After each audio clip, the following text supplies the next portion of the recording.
Welcome back to official Akhtar Rahman sir YouTube channel. एका नवीन व्हिडिओमध्ये आपले पुन्हा एकदा स्वागत आहे. मित्रांनो, आजच्या या व्हिडिओच्या माध्यमातून आपण शिक्षक पात्रता परीक्षा 23 नोव्हेंबर 2025 संदर्भात म्हणजेच महा TET 2025साठी मोस्ट IMP काही प्रश्न पाहणार आहोत.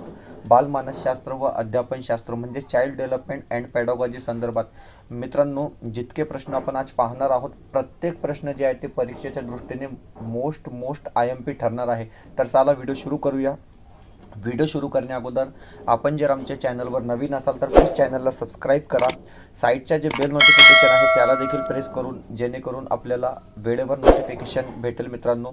आणि डिस्क्रिप्शनमध्ये आमच्या टेलिग्राम आणि व्हॉट्सअप चॅनलची लिंकसुद्धा दिलेली आहे. तेथे जाऊन आपण आमच्या टेलिग्राम आणि व्हॉट्सअप चॅनललासुद्धा जॉईन करू शकतात. पाहूया प्रश्न क्रमांक 1. हे बघा मित्रांनो, प्रश्न क्रमांक 1 तुमच्या स्क्रीनमध्ये दिलेला आहे की प्रश्न विचारलेला आहे पियाजेचे जे स्टेजेस आहे त्या संदर्भात प्रश्न येथे विचारलेला आहे की मूर्त सक्रिय अवस्था बालकाच्या डॅश डॅश वयात असते. अशा प्रकारे प्रश्न विचारलेला आहे आणि 4 ऑप्शन दिलेले आहे. 2 ते 7 वर्ष, 7 ते 12 वर्ष, 0 ते 2 वर्ष किंवा 12 वर्ष पुढे. तर हे बघा मित्रांनो, प्रश्न आहे की मूर्त सक्रिय अवस्था बालकाच्या कोणत्या वयात असते. तर हे बघा, पियाजेने जे 4 अवस्था ठरवलेली आहे त्यापैकी मूर्त सक्रिय अवस्था जी असते मित्रांनो ते 7 ते 12 वर्षापर्यंत असते. म्हणजे ऑप्शन क्रमांक 2 जे असेल ते आपला बरोबर उत्तर असणार आहे. 0 ते 2 जे असते मित्रांनो संवेगकारक अवस्था. 2 ते 7 वर्ष जे असते मित्रांनो ते आपल्याला माहीत आहे की पूर्व सक्रिय अवस्था.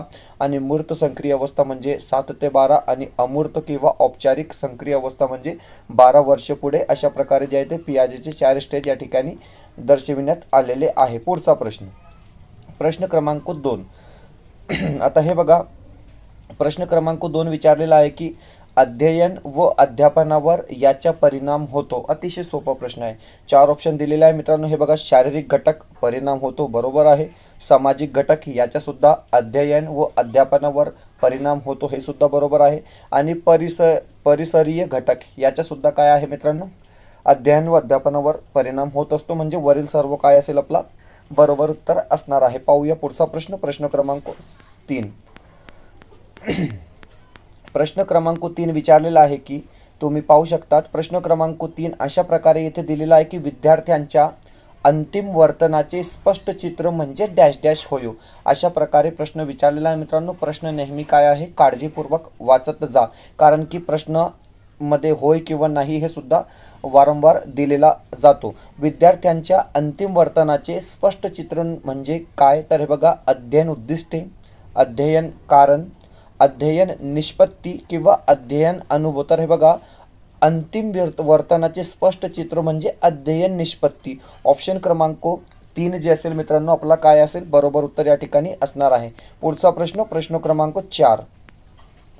प्रश्न क्रमांक 4 जे आहे मित्रांनो ते 2018च्या परीक्षेमध्ये विचारला गेलेला प्रश्न आहे की खाली दिलेल्या विधानांमध्ये अध्ययनाचे कोणते लक्षण अयोग्य आहे. तर हे बघा मित्रांनो, अयोग्य लक्षण आपल्याला या ठिकाणी ओळखायचं आहे, कारण नेहमी तुम्ही प्रश्न काय आहे ते काळजीपूर्वक वाचत जा. इथे दिलेलं आहे की कोणते लक्षण अयोग्य आहे. ओके, 4 ऑप्शन दिलेले आहे. अध्ययन ही एक वर्तन प्रक्रिया असून ती उद्दिष्टाप्राप्त जाणारी असते, बरोबर आहे.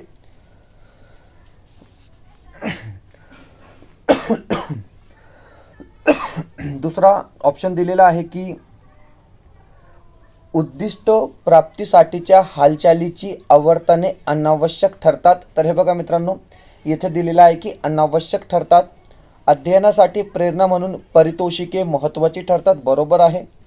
उद्दिष्ट प्राप्तीच्या दृष्टीने धडपड करावी लागते, हे सुद्धा बरोबर आहे. परंतु पर्याय क्रमांक 2 मध्ये काय दिलेलं आहे की उद्दिष्ट प्राप्तीसाठीच्या हालचालीची आवर्तन अनावश्यक ठरतात. तर हे बघा मित्रांनो, निगेटिव्ह या ठिकाणी आलेला आहे. म्हणजे निगेटिव्ह शब्द आपल्याला ज्या ठिकाणी दिसतो मित्रांनो तो कधीही आपला उत्तर असू शकत नाही, म्हणजे अयोग्य विधान आहे. तर या ठिकाणी आपलं उत्तर आहे मित्रांनो, कारण की ते आहे अयोग्य. ऑप्शन क्रमांक 2 जे असेल ते आपला बरोबर उत्तर राहणार आहे. पुढचा प्रश्न, प्रश्न क्रमांक 5. प्रश्न क्रमांक 5 विचारलेला आहे की सातत्यपूर्ण सर्वंकष मूल्यमापनाच्या खालील मर्यादापैकी कोणती मर्यादा अयोग्य आहे? हा प्रश्न सुद्धा 2018च्या परीक्षेमध्ये विचारलेला होता. 4 ऑप्शन दिलेले आहे. सातत्यपूर्ण सर्वंकष मूल्यमापनाच्या मर्यादापैकी अयोग्य मर्यादा. ओके, ह्या इथे सुद्धा काय आहे? अयोग्य विचारलेला आहे. अनुधावनाचा अभाव, पालकाची उदासीनता, समाजाच्या केवळ, आता हे बघा मित्रांनो केवळ सुद्धा काय आहे? निगेटिव्ह आहे. गुणात्मक विकासावर भर आणि शैक्षणिक साधनांची कमतरता. तर हे बघा पर्याय क्रमांक 3 जे आहे ते अयोग्य असणार आहे, कारण की समाजाच्या केवळ गुणात्मक विकासावर भर हे सुद्धा काय आहे या ठिकाणी अयोग्य असणार आहे मित्रांनो. म्हणजे पर्याय क्रमांक 3 जे असेल ते आपला बरोबर उत्तर राहणार आहे. पुढचा प्रश्न, प्रश्न क्रमांक 6. प्रश्न क्रमांक 6 दिलेला आहे की अध्यापनाची यशस्वीता डॅश डॅश मध्ये असते, असा प्रश्न विचारलेला आहे. 4 ऑप्शन दिलेले आहे. विद्यार्थ्यांना शिकविण्यात, विद्यार्थ्यांनी स्वतः शिकवण्यात, विद्यार्थ्यांना सर्व विषय शिकविण्यात किंवा परीक्षेतील निकालात. तर हे बघा मित्रांनो प्रश्न आहे की अध्यापनाची यशस्वीता डॅश डॅश मध्ये असते, म्हणजे पर्याय क्रमांक 2 बरोबर आहे, कारण की विद्यार्थ्यांनी स्वतः शिकण्यात याची काय आहे? यशस्वीता असते. पर्याय क्रमांक 2 जे असेल ते आपला योग्य उत्तर राहणार आहे. पुढचा प्रश्न म्हणजे प्रश्न क्रमांक 7. आता प्रश्न क्रमांक 7 इथे दिलेला आहे की तरुण मुलाच्या अध्ययन प्रक्रियेमध्ये पालकाची भूमिका डॅश डॅश असावी, असा प्रश्न विचारलेला आहे. 4 ऑप्शन दिलेले आहे. निषेधात्मक, सक्रिय, संवेदनात्मक किंवा उदासीन, अशा प्रकारे काय आहे आपल्याला 4 ऑप्शन दिलेले आहे. आणि हे बघा प्रश्न आहे की तरुण मुलाच्या अध्ययन प्रक्रियेमध्ये पालकाची भूमिका डॅश डॅश असावी, तर सक्रिय असावी. म्हणजे पालक कसा पाहिजे? तर ॲक्टिव्ह पाहिजे, जेव्हा विद्यार्थी तरुण असतो तेव्हा. ऑप्शन क्रमांक 2 जे असेल ते आपला बरोबर उत्तर असणार आहे. पुढचा प्रश्न, प्रश्न क्रमांक 8. 8वा प्रश्न विचारलेला आहे की खाली शिक्षणाची काही ध्येय दिलेली आहेत, त्यापैकी सर्वश्रेष्ठ ध्येय कोणती, असा प्रश्न विचारलेला आहे मित्रांनो. सोपा प्रश्न आहे. सीटेटमध्ये सुद्धा खूप वेळा हा प्रश्न विचारला गेलेला आहे की जीवनात पूर्णता आणणे, शारीरिक विकास, नैतिक विकास, व्यावसायिक यशस्वीता. तर हे बघा मित्रांनो प्रश्न आहे की शिक्षणाची ध्येय आहे त्यापैकी सर्वश्रेष्ठ ध्येय. हे बघा चारही जे आहे ते शिक्षणाची ध्येय आहे, परंतु आपल्याला सर्वश्रेष्ठ ध्येय या ठिकाणी काय आहे मित्रांनो? उत्तर द्यायचं आहे. पर्याय क्रमांक 1 जे असेल जीवनात पूर्णता आणणे, म्हणजे पर्याय क्रमांक 1 आपला काय असेल? योग्य उत्तर असणार आहे. पुढचा प्रश्न, प्रश्न क्रमांक 9.